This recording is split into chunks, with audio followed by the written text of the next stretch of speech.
नमस्कार, जनतंत्र टीवी देख रहा मेरे साथ मैं हूं शंकर दत्त पंत। खबरों की शुरुआत करते हैं। अकाली दल के नेता सुखबीर बादल ने बीएसपी से गठबंधन के बाद एक प्रेस कॉन्फ्रेंस की है। इस दौरान बीएसपी नेता सतीश चंद्र मिश्रा भी मौजूद थे। गठबंधन के बाद हमारी पार्टी के 100 साल पूरे हो गए। उन्होंने कहा कि मायावती का धन्यवाद करते हैं। आज दो परिवार एक हुए हैं। आज दोनों पार्टियों को लेकर ऐतिहासिक दिन है। साथ ही सुखबीर बादल ने कहा कि किसान मजदूरों के हक के लिए हम एकजुट हुए हैं। दोनों पार्टियों का मिशन एक ही है।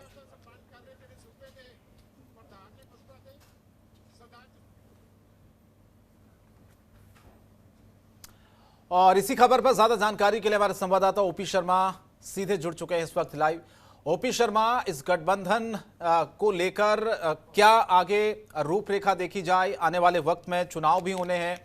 कितना फायदा इस गठबंधन को लेकर होने वाला है पंजाब की सियासत में, और क्या पंजाब की सियासत में इस गठबंधन को क्या एक बड़े बदलाव के तौर पर भी देखा जा रहा है?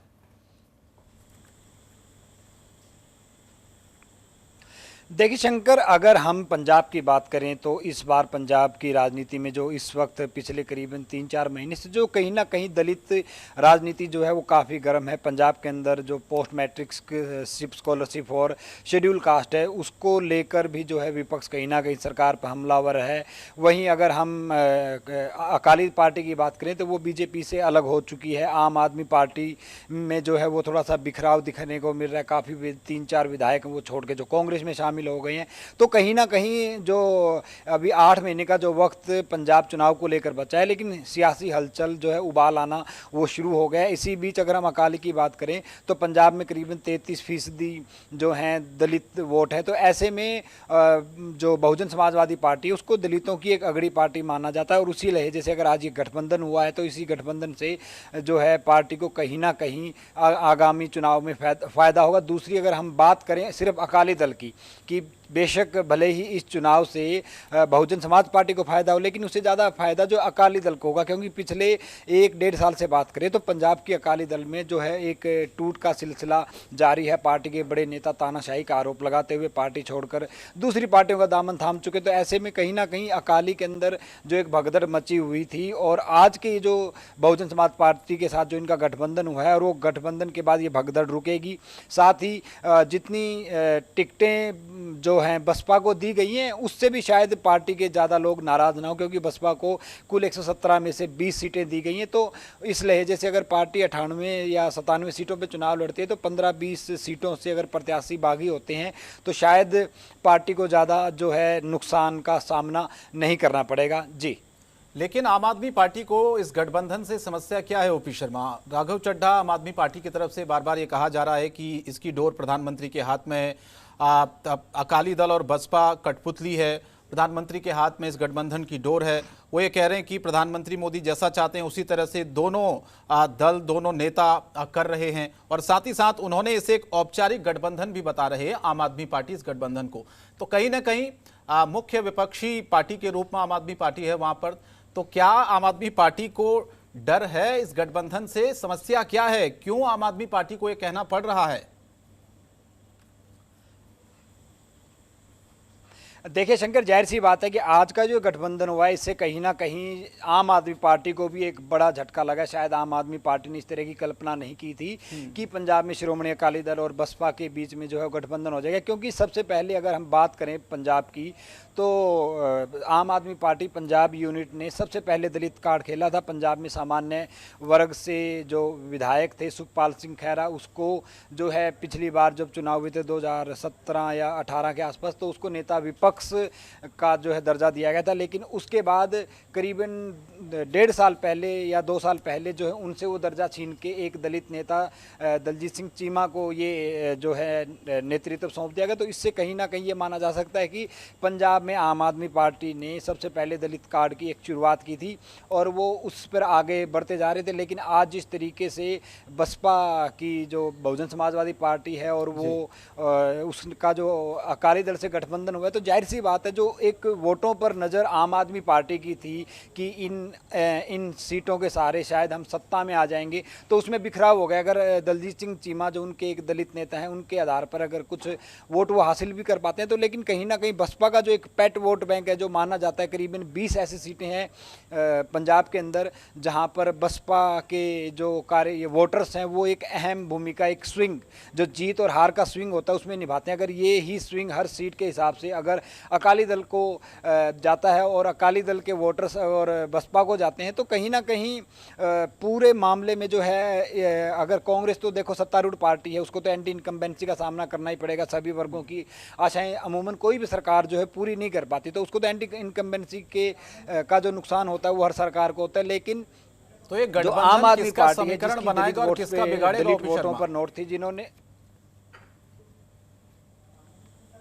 देखिए अगर हम बात करें तो हकीकत का जो पता तो वो तो मतदान के बाद ही पता चलेगा, क्योंकि लोकतंत्र में जनता जिसको वोट देती है वही अपने सर पे ताज रखता है। लेकिन हाँ, आज के वोट के बाद बसपा की स्थिति मजबूत होगी, बसपा में जो है भगदड़ थी वो रुकेगी। अगर कांग्रेस की बात करें तो कांग्रेस वैसे ही पिछले कई दिनों से विपक्ष के जो है निशाने पे चल रही है schedule caste post matric scholarship को लेकर, तो ऐसे में उसकी दिक्कतें और बढ़ने वाली हैं। अगर बीजेपी की बात करें तो बीजेपी ने भी जो है पंजाब में कहीं ना कहीं एक दलित सीएम का चेहरा प्रोजेक्ट करने की ऐलान किया हुआ है, लेकिन अभी तक वो कर नहीं पाए हैं। दूसरा, अगर पंजाब में बीजेपी की बात करें तो पंजाब में बीजेपी के पास अभी तक कुछ खोने के लिए नहीं है, क्योंकि पंजाब में बीजेपी ने करीबन 20 साल तक जो है अकाली दल के साथ गठबंधन करके 1996 से जो गठबंधन करके तब से ये जो है चुनाव लड़ते आ रहे थे। लेकिन किसानों के मुद्दे के ऊपर जो है वो किसानों के मुद्दे पर वो अभी पिछले दिनों कैबिनेट से हट गए और समर्थन भी उन्होंने वापस ले लिया है।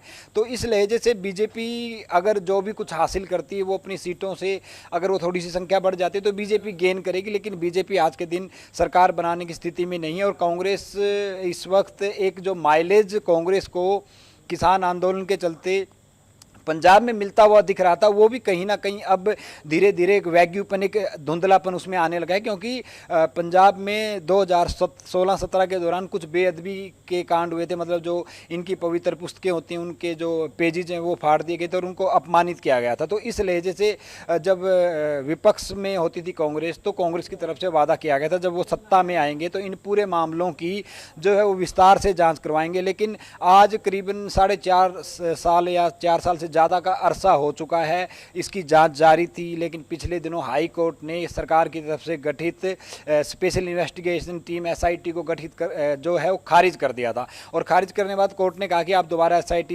बनाइए और उसके बाद दोबारा जांच कीजिए, क्योंकि इस SIT में कुछ खामियां थी। तो इसके बाद से लेकर जो कांग्रेस में एक गुटबंदी सामने आई है, वहीं कहीं ना कहीं बेअदबी कांड में कांग्रेस ने जो वादे किए थे वो वादे भी जो हैं लोगों को याद आने लगे और बेअदबी कांड से लोगों में नाराजगी भी देखी गई। तो कांग्रेस के लिए मुश्किलें हैं, आम आदमी पार्टी का नुकसान होगा बस। और बीजेपी की जहां तक बात करें तो बीजेपी के पास खोने के लिए पंजाब में अभी तक कुछ नहीं है। लेकिन बात दलितों की अगर होती है, उनके वोट बैंक को लेकर होती है, तो फिर तो ये वोट बैंक पहले जो छिटकता हुआ दिख रहा था, क्या आप लगता है कि इस गठबंधन के बाद एक तरफा हो जाएगा?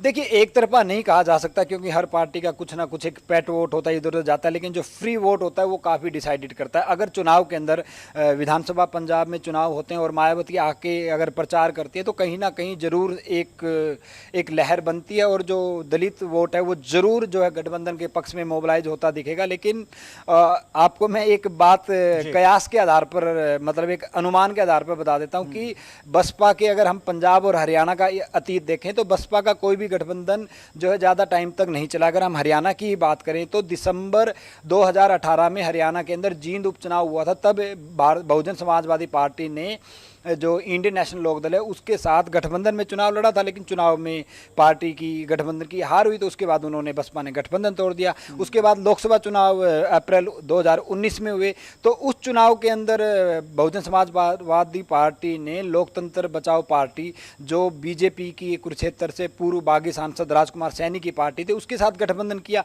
लेकिन वहाँ पर भी पार्टी की जो गठबंधन की बुरी गत हुई, तो वहाँ से भी उन्होंने गठबंधन तोड़ लिया। फिर बात आती है अक्टूबर 2019 2019 के हरियाणा जो है लोकसभा विधानसभा चुनाव की बात, तो यहाँ पर बसपा ने इस बार इंडियन नेशनल लोकदल से ओम प्रकाश चौटाला के जो एक बड़े बेटे की जो पार्टी टूटकर बनी थी इनेलो से, जननायक जनता पार्टी, उनके साथ गठबंधन किया। लेकिन ये गठबंधन भी 1 महीने नहीं टूका। इससे पहले 2009 में कांग्रेस से अलग होकर भजनलाल परिवार ने जो हरियाणा जनहित कांग्रेस पार्टी बनाई थी, उसका भी विधानसभा चुनाव के लिए कहीं ना कहीं जो गठबंधन हुआ था। लेकिन जैसे ही चुनाव आया वो गठबंधन फिर टूट गया। अगर इससे पहले अगर हम पंजाब में जाएं तो 96 में भी बसपा और अकाली दल का गठबंधन हुआ था, लेकिन लोकसभा में गठबंधन हुआ, विधानसभा में गठबंधन टूट जाता है। तो कहीं ना कहीं बसपा के साथ गठबंधन में वैलिडिटी की एक जो कसौटी है उसका विश्वास नहीं किया जा सकता। और करीबन 8 से 9 महीने का वक्त जो है पंजाब में अभी बाकी है। देखने वाली बात ये होती है कि जो हैं हालात किस तरीके से बदलते हैं, क्या समीकरण बनते हैं, क्या होता है क्या नहीं होता है, ये सब अभी इंतजार करने वाली बात है। चुनाव होंगे, परिणाम आएंगे, उसके बाद तस्वीर साफ होगी धीरे। बहुत बहुत धन्यवाद ओपी शर्मा आपका इस तमाम जानकारी के लिए, हमारे साथ जुड़ने के लिए। तो देखना होगा ये गठबंधन किस तरह से सियासत का रुख बदलता है, किसको फायदा पहुंचता है और किसको नुकसान पहुंचाता है ये गठबंधन, ये भी देखने वाली। खबरों के निष्पक्ष विश्लेषण के लिए सब्सक्राइब करें Jantantra TV and press the bell icon. Never miss any update.